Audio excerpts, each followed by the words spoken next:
우리나라 최초의 한글 필사본 소설 설공찬 2, 원작 최수, 다시 쓴 김재석, 그림이 김주연. 원작 최수, 조선 전기의 문인으로 대사헌, 호조 참판 등을 역임했다. 주로 언관으로 활약했으며 시문에 뛰어나 어려서부터 이름을 날린 당대의 제사였다. 말년에는 조정에 있는 것을 부끄럽게 여겨 벼슬을 버리고 경상도 함창에 쾌제정을 짓고 은거하였다. 그때 창작한 설공찬전은 당대 사회를 비판한 조선 최대의 금서였다. 다시 쓴이 김재석, 순창으로 귀농 6년 차에 접어들었다. 블루베리 농사를 지으며 귀농귀촌협의회 사무국장으로 일하고 있다. 귀농 전 대학에서 디지털 컨텐츠 제작을 강의했고 작가로 활동하고 있다. 제1회 해양문학상, 2009년 한국 안델센 아동문학상, 제3회 조선일보 판타지 문학상, 제7회 대한민국 디지털 문학상을 수상했다. 펴낸 책은 마린걸, 플리페 제국, 식스코드, 리아드 연가 등이 있다. 그림 김주연, 순창에 살며 전업작가로 자연을 담은 그림을 그리고 있다. 그림으로 위로받고 치유되었으며 다른 사람들도 그림으로 행복해지기를, 그 길에 함께하며 좋은 친구가 되기를 꿈꾼다. 설공찬 이를 통해 이야기를 품는 그림세계에 입문했다. 설공찬 2, 이세영 작가님께 김재석 드림. 설공찬 2는 초판 1쇄가 2021년 6월 25일에 나왔어요. 원작 최수, 다시 쓴 김재석. 펴낸 곳은 고래가 숨쉬는 도서관입니다. 책을 펴내며 순창의 문화적 긍지가 빛났던 한 시절 탄생한 설공찬전, 지금 이곳의 문화와 정신으로 오롯이 되살아나길. 고전을 읽는다는 것은 그저 옛사람들의 문학을 본다는 것에 있지 않습니다. 고전이 시공간을 뛰어넘어 많은 사람에게 울림을 주는 것은 삶의 지혜와 가치가 들어있기 때문입니다. 또한 문학은 인류의 탄생과 함께 상상력과 창의력으로 모든 예술의 근간을 이루며 소통과 감성을 가진 이 시대에 그 가치가 더욱 값지게 다가옵니다. 설공찬전은 순창을 배경으로 한 고전소설입니다. 주인공은 순창에서 집송촌을 이루어 살고 있는 순창설씨 설공찬입니다.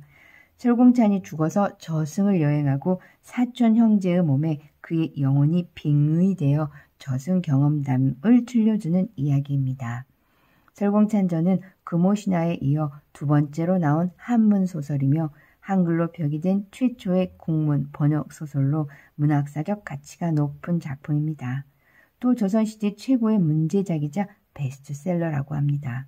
1511년 중종 임금의 명으로 모조리 불태워져 전하지 않다가 1996년 이복규 교수님에 의해 극적으로 앞부분만 발견된 설공찬전에 대한 스토리 또한 흥미진진합니다. 설공찬전은 저승과 이승을 오가는 조선의 판타지이고 원저자인 최수의 삶이나 책 자체의 이야기가 풍부한 문학 컨텐츠입니다. 설공찬이는 이를 재해석하여 현대적 의미를 담아내기 위해 순창 고유문화 콘텐츠 발굴 사업으로 진행했습니다. 또한 순창에서 터전을 잡고 자신의 예술을 만들고 있는 작가와 화가의 협업으로 진행되어 기쁘게 생각합니다. 앞으로도 이런 의미 있는 작업이 계속될 수 있도록 힘쓰겠습니다.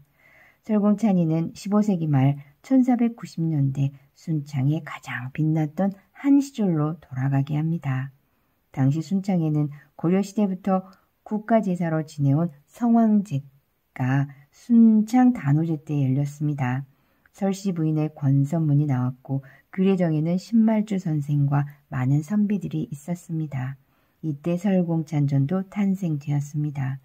3,400여 자만 남은 이 소설의 원본을 수용하고 현대적 의미와 사건을 더해 소설적 모양새를 갖추어 설공찬이로 태어난 것을 기쁘게 생각합니다.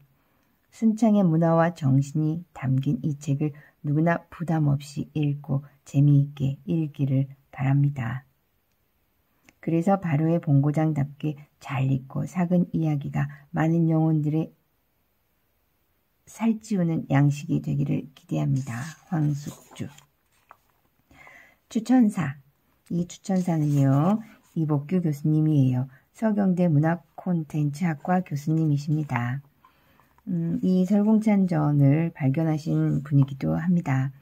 원전의 공백을 풍성하게 메꾼 중편소설의 탄생. 3,400여자의 짧은 원전이 77,000여자의 풍부한 중편소설로 거듭났습니다. 설공찬전 개작은 이것이 처음은 아닙니다. 여러 번 텔레비전으로 영상화도 되었고 희곡으로 만들어 공연도 하였으며 웹툰에 이어 최근에 이서영 작가의 소설로도 나왔습니다. 김재석 작가의 이번 작품은 소설로서는 두 번째입니다. 설공찬이는 어떤 특징을 지니고 있을까요? 5가지만 소개합니다. 첫째, 제목을 설공찬전이 아니라 설공찬이로 했습니다. 원작 제목은 설공찬전이지만 한문 원본이 전하지 않는 상황에서 현재 국문번역본의 제목 설공찬이를 존중한 것이지요. 전하지 않는 원본보다 실존 이본을 중시하자는 학계의 이본 중심주의를 수용한 셈입니다. 둘째, 시간의 역순법을 활용했습니다.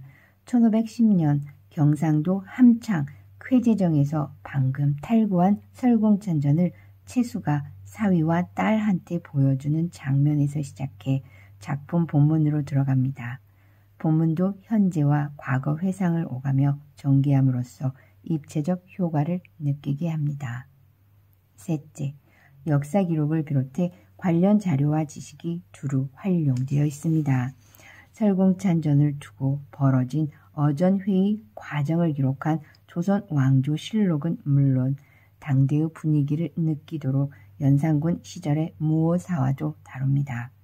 이에 따라 관련 인물이 작품에 여럿 새로 등장해 다채롭습니다. 4, 5세기에 대한 불교적 상상력도 수용하되 연옥설도 섞는 등 흥미롭게 변형해 놓았습니다.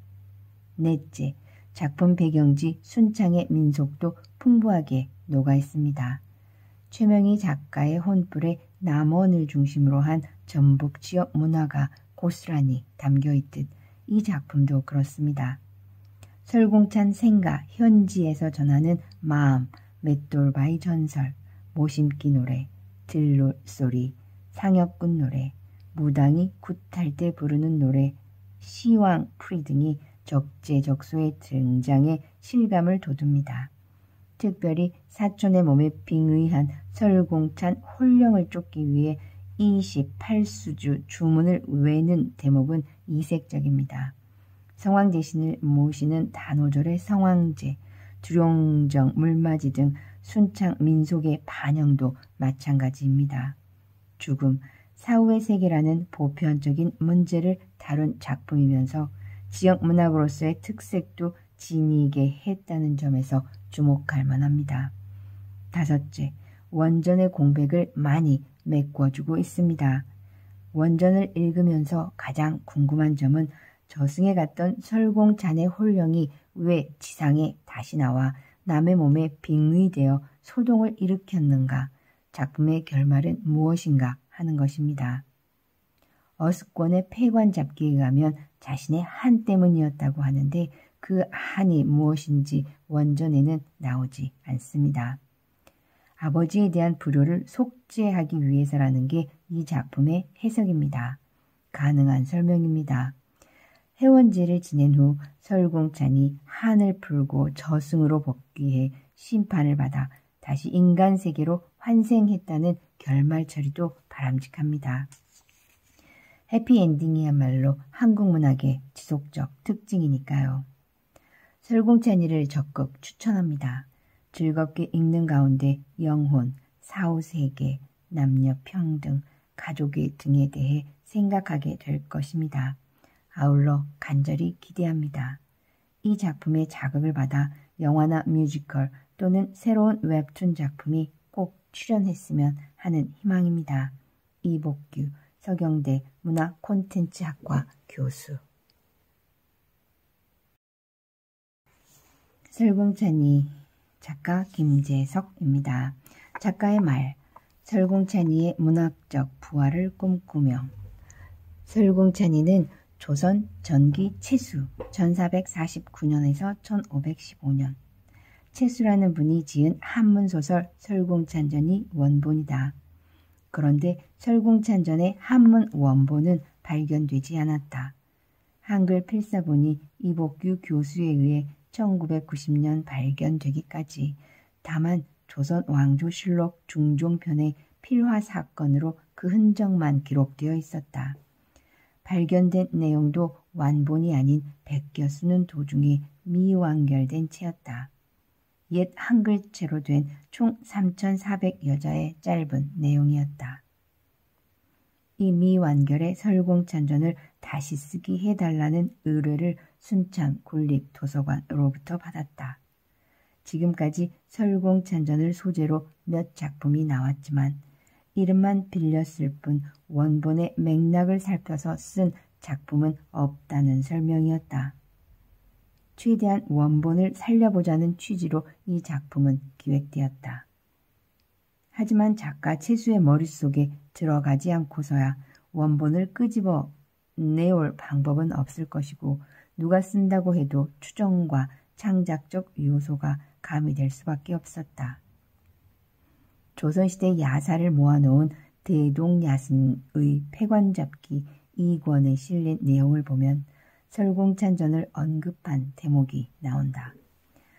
요약하면 설공찬은 그의 원한과 저승에서 들은 이야기를 자세히 말했다고 한다.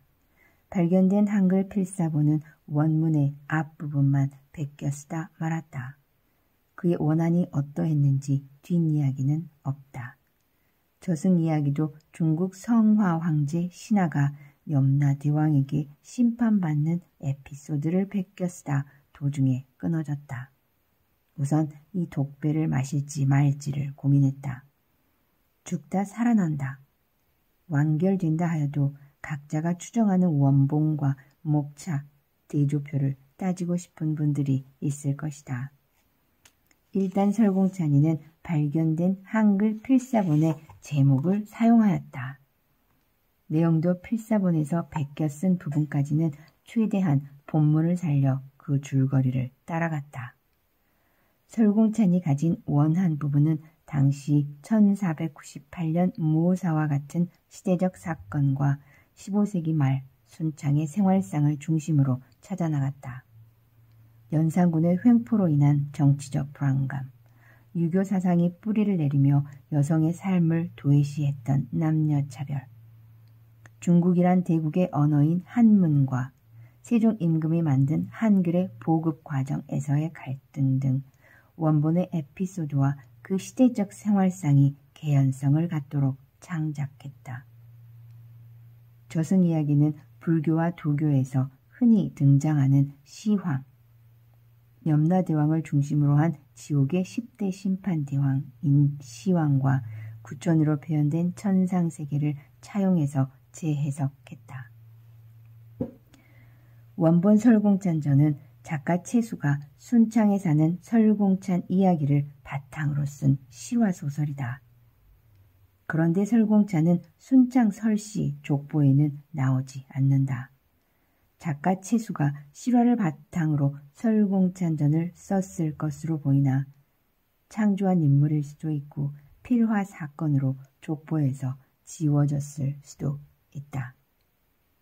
설공찬은 장가들기도 전에 죽어 족보에 올리지 않았을 수도 있다. 설공찬전에 나오는 그의 누이도 실존 인물로 추정되지만 족보에 기록된 사실과 원본 소설의 표현, 시집가서 아이 없이 일찍 죽었다는 표현에는 다른 점이 있다. 사실관계에 혼돈이 있다. 채수가 소설이란 장르를 빌려 의도적으로 그랬는지 모르고 그렇게 쓴 것인지는 알 수 없다.